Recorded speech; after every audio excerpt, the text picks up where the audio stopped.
Welcome to घटना study. दोस्तों, इस वीडियो में घटना चक्र समसामयिक करंट अफेयर से संबंधित 10 प्रश्न रहने वाले हैं जो अभी हाल ही में घटित घटनाओं पर आधारित हैं। तो चलिए शुरुआत करते हैं पहले प्रश्न से। पहला प्रश्न है, रिलायंस जियो किसके साथ मिलकर चैट जीपीटी को टक्कर देने के लिए शीघ्र ही भारत जीपीटी लॉन्च करेगा? राइट ऑप्शन है डी, आईआईटी बॉम्बे। इस प्रश्न से संबंधित अन्य इंपॉर्टेंट पॉइंट हैं।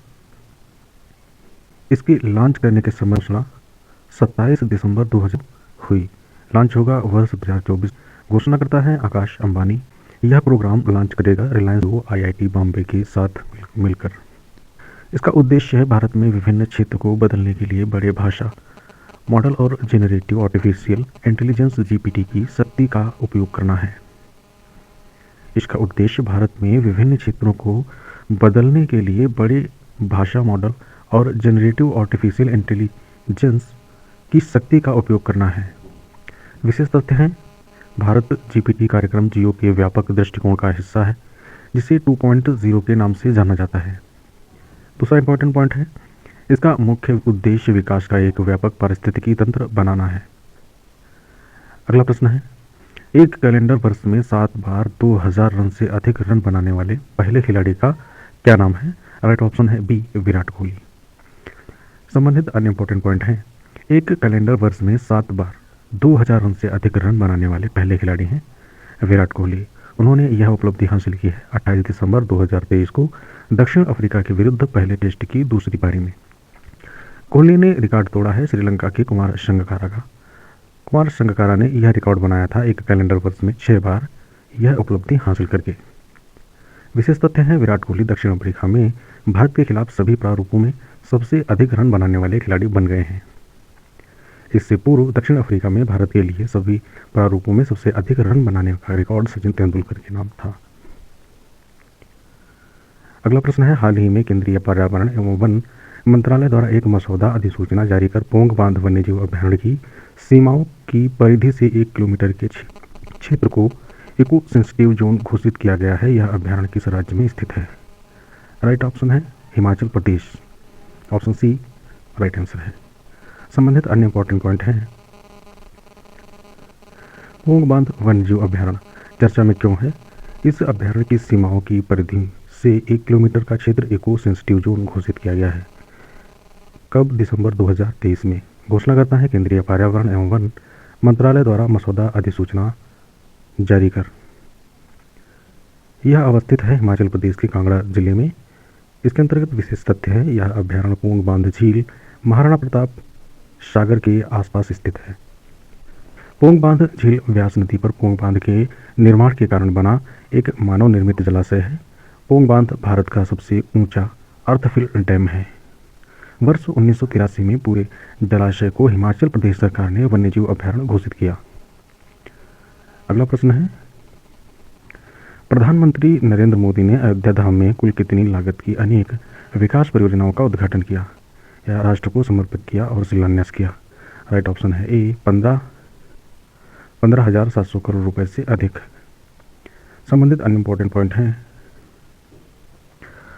प्रधानमंत्री द्वारा अयोध्या धाम में अनेक विकास परियोजनाओं का उद्घाटन और शिलान्यास किया गया।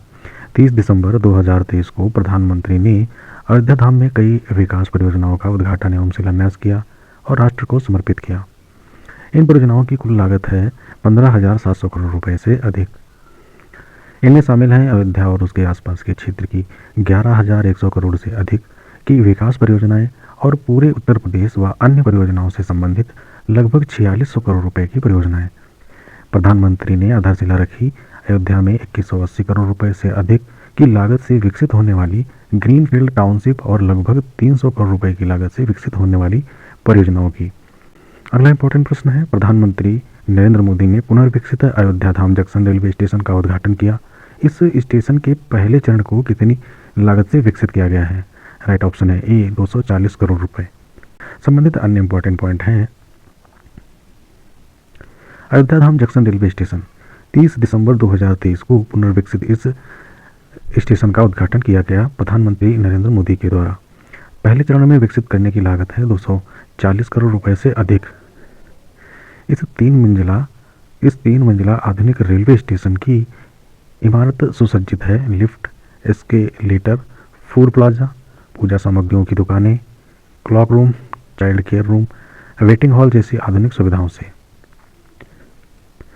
यह स्टेशन है सभी के लिए सुगम और IGBC प्रमाणित हरित स्टेशन भवन।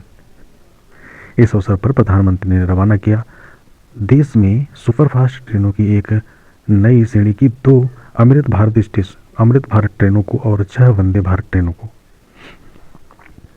2 नई अमृत भारत ट्रेनों के नाम हैं दरभंगा अयोध्या आनंद विहार टर्मिनल अमृत भारत एक्सप्रेस और Malda town sir M Visvesvaraya terminal Bengaluru Amrit Bharat express.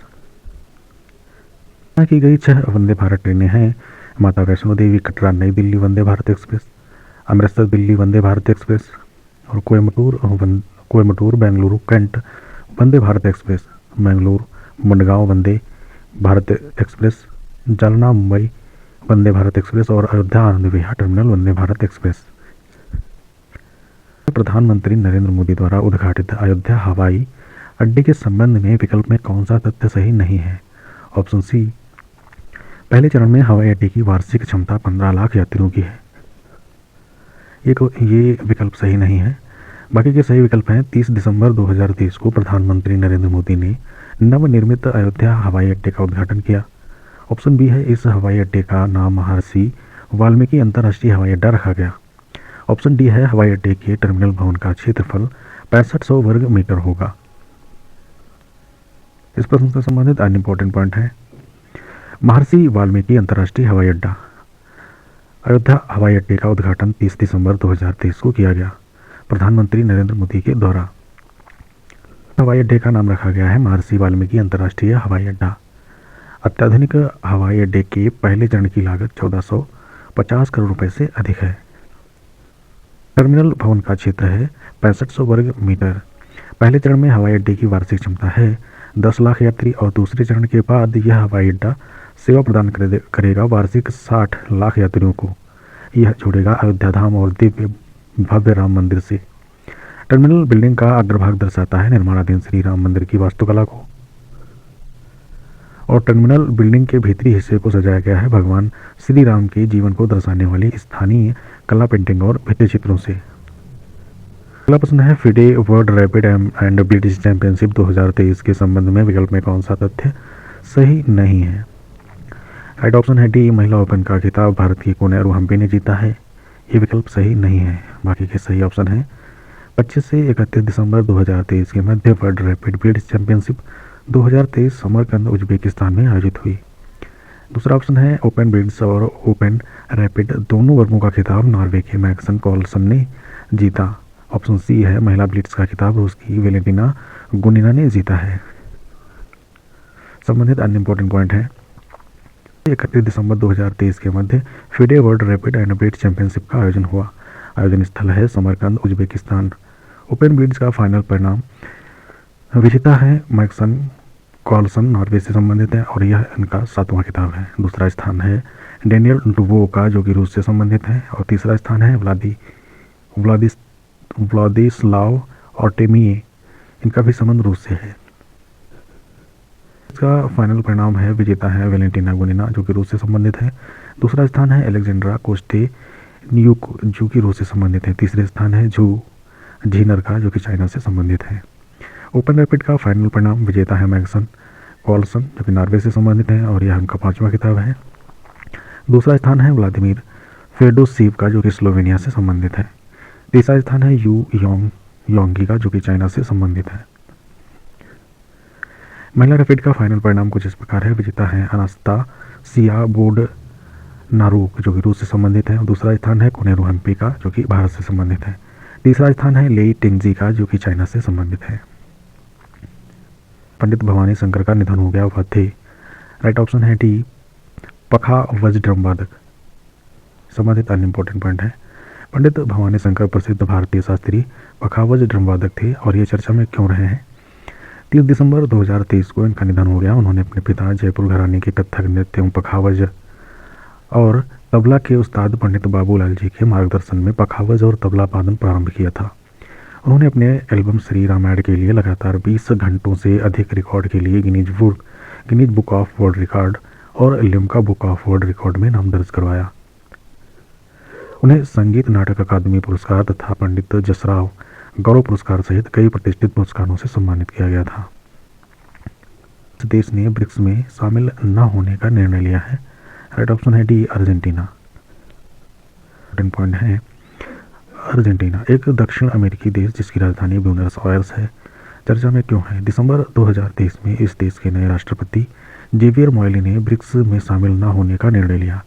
उल्लेखनीय है कि अर्जेंटीना की पिछली सरकार ने ब्रिक्स में शामिल होने का निर्णय लिया था। से 24 अगस्त 2023 के मध्य जोहान्सबर्ग दक्षिण अफ्रीका में आयोजित 15वें ब्रिक्स सम्मेलन में ब्रिक्स के सदस्य देशों ने 6 देशों अर्जेंटीना, संयुक्त अरब अमीरात, सऊदी अरब, मिस्र, ईरान तथा इथोपिया को 1 जनवरी 2024 से ब्रिक्स में शामिल होने का निमंत्रण दिया था। ब्रिक्स उभरती अर्थव्यवस्थाओं वाले 5 देशों भारत, रूस, ब्राजील, चीन तथा दक्षिण अफ्रीका का एक संगठन है। अगला प्रश्न है प्रसिद्ध अभिनेता ली सुन क्यून का निधन हुआ, वह किस देश से संबंधित थे?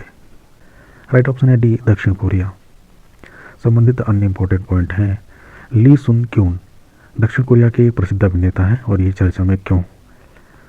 27 दिसंबर 2023 को इनका निधन हो गया है। उन्होंने 92वें अवार्ड में सर्वश्रेष्ठ फिल्म पुरस्कार से सम्मानित फिल्म पैरासाइट में बतौर अभिनेता काम किया था। इस फिल्म के लिए उन्हें स्क्रीन कॉर्ड्स गिल्ड्स अवार्ड प्रदान किया गया था। वह इंटरनेशनल एमी अवार्ड के लिए भी नामित हुए थे। वीडियो देखने के लिए धन्यवाद।